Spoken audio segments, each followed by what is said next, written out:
नमस्कार, मैं धीरेन्द्र और आप देख रहे हैं मिरर मीडिया। स्वागत है आपका जवाहर झारखंड में। एक नजर बढ़ते हैं अब तक की सुर्खियों पर। धनबाद स्टेशन पर हुआ बड़ा rescue operation. Vasco the gamma express में 10 से अधिक नाबालिग मानव तस्करी के शिकार होने से बचाए गए।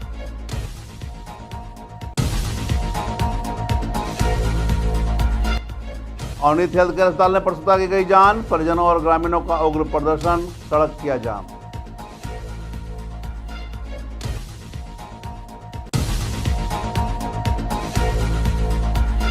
साहेबगंज में सजग प्रहरी तैयार। जैप 9 परिसर में 264 नवनियुक्त चौकीदारों का पासिंग आउट परेड संपन्न।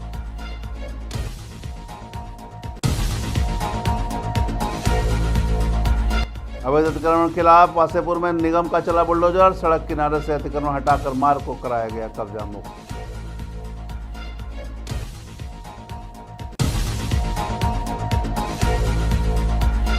और जोराकाट जंगल में वन विभाग की बड़ी कार्रवाई। 60 टन अवैध कोयले लदे 22 ट्रैक्टर जब्त।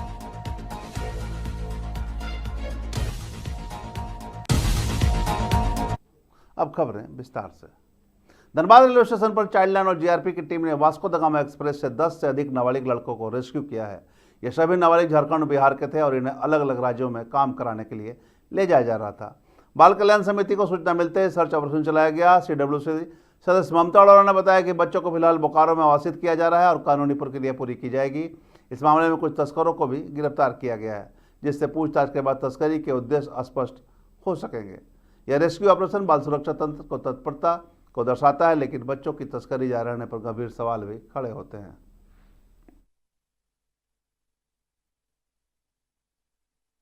लगभग शाम को तो इस तरीके का मैसेज आया था कि वास्को द गामा एक्सप्रेस से कुछ बच्चे जा रहे हैं जो शायद कोई शहर में जा रहे हैं। गोवा वगैरह था, केरल था, हैदराबाद था, इस तरीके के शहरों में जा रहे हैं और वहाँ पे कुछ उनका काम का ही ऐसा कुछ इंफॉर्मेशंस था। ऐसे इंफॉर्मेशंस जब भी हमें मिली, हमने फ़ौरन ही अपने चाइल्ड लाइन और झारखंड ग्रामीण विकास ट्रस्ट ने ये इन्फॉर्मेशन दी थी। इसी इन्फॉर्मेशन के आधार पे हमने अपने चाइल्ड लाइन, जीआरपी सबको ये कर दिया। और सिर्फ यहाँ ही नहीं, हमने और भी 2-3 स्टेशन में आगे पीछे के, क्योंकि ये वास्को द गामा एक्सप्रेस जो है ये JCD से खुलती है, तो आगे पीछे के और भी 2-3 स्टेशंस को मैंने बता दिया था कि इस तरीके की कार्रवाई होनी है। इसमें ये भी इन्फॉर्मेशन था, इसमें कुछ लड़कियां भी ट्रैफिकिंग के शिकार होने वाली हैं। तो साथ ही साथ हम लोगों ने इस पे काम किया और 10 बच्चे वहाँ से हमें मिले, पर यह है कि लड़कियां हमें कोई ऐसी मिली नहीं। बागमारा के अवनीत हेल्थ केयर अस्पताल में सीजेरियन डिलीवरी के बाद प्रसूता की मौत से गुस्साए परिजनों ने उग्र प्रदर्शन किया। उन्होंने अस्पताल के बाहर धरना दिया और नेहरू चौक पर टायर जलाकर घंटों सड़क जाम कर दिया। परिजनों का आरोप है कि सफल ऑपरेशन के बाद घर लौटते समय दर्द होने पर अस्पताल ने भर्ती करने से इनकार कर दिया और रास्ते में ही मौत हो गई। प्रदर्शनकारियों ने डॉक्टर पर हत्या का मुकदमा, उचित मुआवजा, अस्पताल सील करने की मांग की।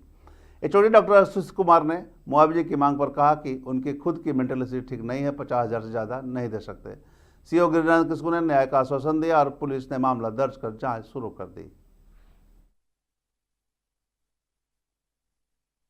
सभी लोग देख रहे हैं, सुबह से कल से ही ये देखने को मिल रहा है और किस तरह अपना अधिकार को पाने के लिए यहाँ पर आप देख रहे हैं कि दिन भर बीत गया है, वो कोई कार्रवाई नहीं हुआ। वो हॉस्पिटल का जो प्रबंधक है बहुत मनमानी ढंग से बात कर रहा है और अपने आप को स्वीकार में नहीं ले रहा है कि हम दोषी नहीं हैं, ये नहीं है, वो नहीं है। अभी जो है परिजन का जो मतलब मृत्यु हुई है उसको उचित मुआवजा के लिए भी वो मांग नहीं कर रहे हैं। हम लोग अभी तत्काल पूरा ग्रामीण लोग का डिसीजन हुआ है, उस पर FIR हो। प्रशासन से हम लोग मांग कर रहे हैं कि उस पर FIR करे, तत्काल उसको अरेस्ट करे और उसका जो हॉस्पिटल उसको तत्काल सीज करे।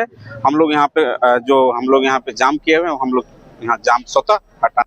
साहेबगंज में झारखंड पुलिस जैप 9 परिसर में 264 नवनियुक्त चौकीदारों का फाइनल पासिंग आउट परेड संपन्न हुआ। लंबे प्रशिक्षण के बाद यह चौकीदार अब जिले के सुरक्षा व्यवस्था में अपनी नई भूमिका निभाने के लिए तैयार है।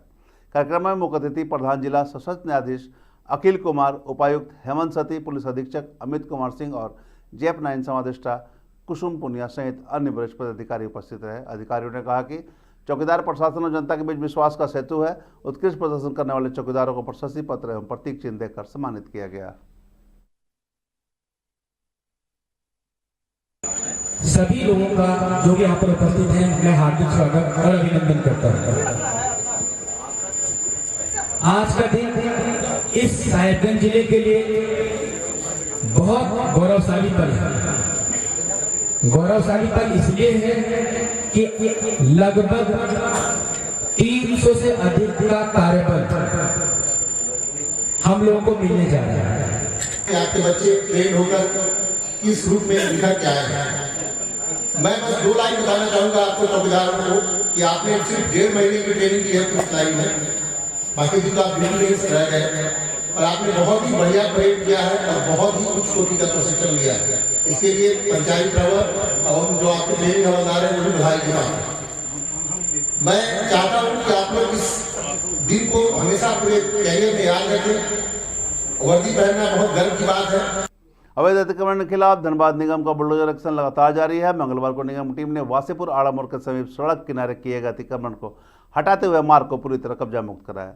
कार्रवाई के दौरान दंडाधिकारी दयानंद प्रसाद और निगम के इंस्पेक्टर अनिल कुमार मौजूद रहे। उन्होंने कहा कि अभियान से पहले सभी दुकानदारों को नोटिस जारी किया गया था। पार्षद निसार आलम ने बताया कि कई लोगों ने स्वतः अतिक्रमण हटा लिया, जबकि जिन्होंने नहीं हटाया उनके विरुद्ध निगम ने बुलडोजर कार्रवाई की है। शहर को अतिक्रमण मुक्त करना ताकि यातायात व्यवस्था सुव्यवस्थित हो सके, निगम का यही लक्ष्य है। कल जो है नगर आयुक्त सर के निर्देश पर यहाँ पे अनाउंसमेंट करा दिया गया था। शाम तक का समय दिया गया था कि जो भी दुकानदार सड़क के किनारे अवैध रूप से अतिक्रमण किए हैं, अस्थायी रूप से या गुमटी रखे हुए हैं, छज्जा निकाले हुए हैं, यानी किसी तरह का अतिक्रमण है जिससे कि यातायात व्यवस्था यहाँ पे बाधित हो रही थी, उसको देखते हुए अनाउंसमेंट करा दिया गया था। और आज जो है उसको हम लोग अभियान जो है आज नगर निगम की ओर से और प्रशासन की ओर से दोनों का संयुक्त अभियान यहाँ पे चलाया जा रहा है। जिनका छज्जा निकला हुआ था उसका, हाँ, छज्जा जो सामने दिख रहा है, छज्जा काट रहे हैं, तो हटा रहे हैं। कुछ का छज्जा तोड़ा भी गया, कुछ का गुमटी भी हटाया गया। कुछ ऐसे दुकानदार थे जो कि सुपर ब्लॉक को कब्जा किए हुए थे, तो सुपर ब्लॉक को भी खाली कराया गया। जिस तरह का भी अतिक्रमण था वो कराया जा रहा है। इसके अलावा और कहाँ पर फिलहाल अभियान चलाया? अभी तो फिलहाल यहाँ पे जो है ये बहुत इम्पोर्टेंट था यहाँ पे, क्योंकि बार बार यहाँ पे कंप्लेन भी आ रही थी कि यहाँ पे जाम की समस्या ज्यादा हो रही है, क्योंकि बिजी रोड है ये। इसको देखते हुए अभियान यहाँ पे चलाया। कितने दुकान जद में आए? लगभग 12 से 15 दुकान। समस्या हमेशा लगा रहता था। प्रशासन के लोगों को आना जाना है, एम्बुलेंस का आना जाना थी, जिससे लोगों को थोड़ा परेशानी होती थी। लेकिन गरीब क्षेत्र है, वासेपुर जो है अल्पसंख्यक और गरीब क्षेत्र है, तो लोग जो है अपना रोजगार के लिए दुकान जो है, फल का दुकान हुआ, कोई चीज का दुकान हुआ, गुपचुप हुआ, बेचारा गरीब लोग यहाँ पर आके बेचते थे, जिससे लोगों को परेशानी होता था। लेकिन कल जो है प्रशासन के लोगों को बात को यहाँ के लोगों ने माना। कल जैसे ऐलान हुआ, बहुत से दुकान आज लगाया नहीं, और सब लोग जब आए हैं तो खुद से देखिएगा कि लोग जो है अपने से दुकान को। हजारीबाग के बड़कागांव प्रखंड क्षेत्र के जोराकाट जंगल में वन विभाग ने अवैध कोयले के कारोबार पर बड़ी कार्रवाई की है। पश्चिम वन मंडल के डीएफओ मोहन प्रकाश के नेतृत्व पर हुई छापेमारी में 22 ट्रैक्टर से लदे करीब 60 टन अवैध कोयले को जब्त किया गया है। डीएफओ ने बताया कि अवैध कारोबार से जुड़े लोगों की पहचान कर उनके खिलाफ कड़ी कार्रवाई की जा रही है। उन्होंने कहा कि इस क्षेत्र में कोल माफियाओं द्वारा लंबे समय से अवैध उत्खनन और कोयले की ढुलाई का काम किया जा रहा है और अभियान लगातार यह जारी रहेगा। यह इस इलाके में पिछले 40 दिनों में वन विभाग की दूसरी बड़ी कार्रवाई है। कोयला को लेकर जानकारी मिली थी। बड़कागांव के जोराकाट के पास अवैध रूप से कोयले को इकट्ठा किया जा रहा था लोगों के द्वारा चोरी करके, और अवैध गतिविधि है। कोयला इकट्ठा करना, कोयला चोरी करना है, अवैध रूप से माइनिंग करना बड़ी डेंजरस एक्टिविटी भी है। तो 22 ट्रैक्टर के आसपास कोई 70 टन कोयले को जब्त किया गया है, और जो भी इसमें संलिप्त व्यक्ति हैं सबकी पहचान करके उन पर केस किया जा रहा है। और हम आपके माध्यम से सभी लोगों से जो पर्यावरण के प्रति जागरूक हैं, जो चाहते हैं ऐसी गतिविधियों में विभाग के आईज एंड ईयर्स बने, हमें सूचना दें। हम आपको ये प्रॉमिस करते हैं कि हम स्ट्रिक्ट से स्ट्रिक्ट एक्शंस लेंगे, और जो भी इसमें सम्मिलित हैं उनमें कानून काफ़ी कठोर है, और ये गतिविधियाँ आपके करियर को, आपके जीवन को प्रभावित करती हैं। समाज जरूर आगे आए, ऐसी गतिविधियों को रोका जाए। बगमारा के बरोड़ा परिषद में all India diploma engineering and officers association की नवगठित टीम द्वारा आज नए महाप्रबंधक किशोर कुमार सिंह और उप महाप्रबंधक जेके मेहता का भव्य सम्मान किया गया। इस अवसर पर महामंत्री आर.के. तिवारी सहित कई सदस्य मौजूद थे। केंद्रीय उपाध्यक्ष विजय कुमार ने बताया कि नए महाप्रबंधक के साथ हुई बैठक में कंपनी की माइनिंग सुपरवाइजर सुरक्षा पर विशेष वार्ता हुई। महाप्रबंधक ने माइनिंग सुपरवाइजरों को हर संभव सहयोग देने का भरोसा दिया। केंद्रीय संयुक्त सचिव वाई.के. सिंह ने कहा कि माइंस और कंपनी के हित में सुरक्षा के साथ साथ प्रोडक्शन को लेकर ये वार्ता हुई है और सुपरवाइजर लक्ष्य पूरा करने के लिए कंधे से कंधा मिलाकर कार्य करेंगे। तो हम लोग को था ही, लेकिन सबसे पहले कि आपका मिरर मीडिया को हम धन्यवाद देते हैं कि हम लोग हमेशा न्यूज़ कवर करते हैं और इस बात को जन जन तक पहुंचाते हैं। आज जैसा महाप्रबंधक महोदय के साथ में ये IDO को जो एरिया का जो बरौरा एरिया का जो टीम गठित हुई, नई टीम गठित होती है, उसका इंट्रोडक्शन मीटिंग भी था। साथ ही साथ कुछ हम लोगों ने कंपनी के सुरक्षा पर भी वार्ता किया।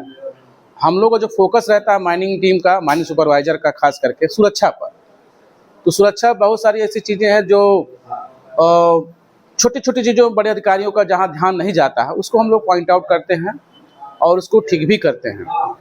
तो उसी संदर्भ में बात थी। बहुत समारोह में महाप्रबंधक बनने पर श्री के सिंह साहब को बधाई देने आए हुए थे। सारे यहाँ के जितने भी बड़ौदा क्षेत्र के क्षेत्रीय कमेटी के सदस्य, जो कि आप देख रहे हैं, क्षेत्रीय सचिव श्री रविकांत गुप्ता जी, क्षेत्रीय अध्यक्ष श्री मिहिर राजवार जी एवं यहाँ 3 एरिया के प्रभारी श्री उमाकांत राय जी और उनकी पूरी टीम हम लोग सम्मान करने के लिए यहाँ उपस्थित हुए थे। सम्मान के साथ क्या क्या बात बोलेंगे? देखिए, एक माइनिंग सुपरवाइजर ऐसा टीम है कि प्रबंधन, उच्च प्रबंधन से जब भी बात होती है तो सेफ्टी के साथ प्रोडक्शन को रिलेटेड टारगेट अचीव करने के लिए हम लोग बात करते हैं।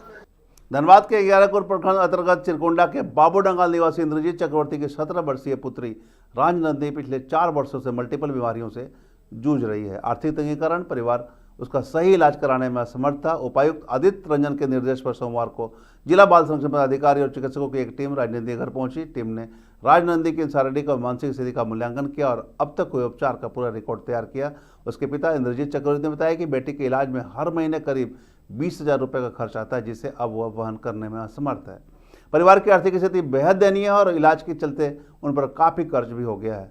CW सदस्य ममता अरोड़ा ने बताया कि उपायुक्त के निर्देश पर मामले की पूरी जानकारी ली गई है और बच्ची को आगे के इलाज के लिए आवश्यक प्रक्रिया शुरू की जा रही है। उन्होंने यह भी कहा कि मामले पर CWC बेंच निर्णय लेगी कि आगे किस प्रकार की सहायता दी जा सकती है। ममता अरोड़ा ने आमजनों से भी अपील की है कि राजनंदी नाबालिग है, इसलिए उनकी वीडियो और तस्वीर सोशल मीडिया पर साझा करना अपराध की श्रेणी में आता है। बहरहाल प्रशासन और बाल संरक्षण विभाग की पहल ने एक असहाय परिवार में उम्मीद की किरण जगाई है और राजनंदी को उचित चिकित्सा और राहत कितनी शीघ्र मिल पाती है, यह देखना होगा। डीसी साहब को भी उसने ट्वीट किया, उसने उसमें टैग किया और CMO साहब को भी, CM साहब को भी टैग किया, उसमें हेल्थ मिनिस्टर सर को भी टैग किया गया था। तो इस तरीके से एक जब वीडियो आया तो ये फॉरवर्डेड हुआ डीसी साहब के ऑफिस से हमारे पास और उस दिन छुट्टी था तो रोस्टर सेशन में मैं उपस्थित थी किसी भी अर्जेंट मामले को देखने के लिए। तो ये एक बहुत अर्जेंट मामला था, इसे संज्ञान लिया गया और साथ ही साथ हमने जिस एरिया का ये बच्ची थी उस एरिया के थाना को, उस एरिया के SDPO जो भी थे उनको हमने प्रॉपर हर एक इंसान को एक अलग अलग डायरेक्शन दे दिया जिससे कि बच्ची तक हम पहुंच सके, क्योंकि हमें उस टाइम तक बच्ची की कोई जानकारी नहीं थी। तो बच्ची की कोई जानकारी नहीं होने की वजह से कि बच्ची कहाँ है, बच्ची का घर कहाँ है, उसे कैसे कांटेक्ट किया जा सकता है, इन सब चीज़ों को पहले हमें खंगालना ज़रूरी था। तो ये सारा चीज़ हम करते हुए और हम बच्ची तक पहुँचे। कल हम बच्ची तक पहुँचे हैं। हमारा पूरा डिस्ट्रिक्ट एडमिनिस्ट्रेशन का टीम गया था इस काम में। और जो आज झारखंड में अब तक बस इतना ही। देश और दुनिया की तमाम खबरों के लिए बने रहे मिरर मीडिया के साथ।